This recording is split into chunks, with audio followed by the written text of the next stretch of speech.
Ang Battle of Stalingrad noong 1942 ay isang tanawin ng nagyayelong pagkasira at sa totoo lang, hindi mo maiisip na matinding desperasyon kung saan ang mga hangganan ng pagkakakilanlan ng bansa ay madalas nawawala at nagiging purong, pantaw na survival.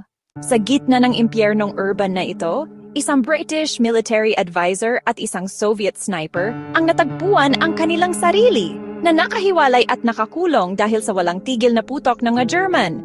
Nakulong sa isang gumuguhong gusali sa loob ng 3 nakakapagod na araw. Parehong sugatan ang dalawang lalaki, walang pagkain, at naiwan na lang na may isang canteen ng tubig para paghatian habang bumababa ang temperatura. Sa katahimikan sa pagitan ng mga putok ng baril, bumuo sila ng isang koneksyon na lumampas sa wika at mga hangganan na nakatali sa mutual na pagtanggi na sumuko. Nakakalungkot.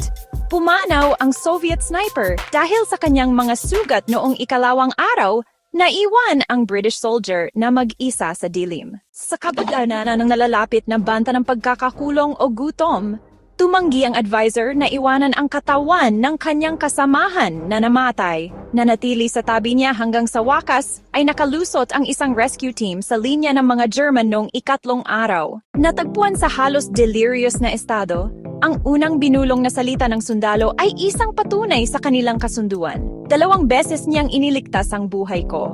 Nananatili ako para sa kanyang karangalan. Alam mo, ang nakakabagabag na engkwentrong ito ay nagsisilbing isang malakas na paalala na kahit sa pinakamabangis na digmaan, ang personal na katapatan ay maaaring mas matagal pa sa buhay mismo. Pinapatunayan na ang pinakamalalim na koneksyon ay madalas nabubuo sa mga sandali kung kailan ang lahat ay nawala na.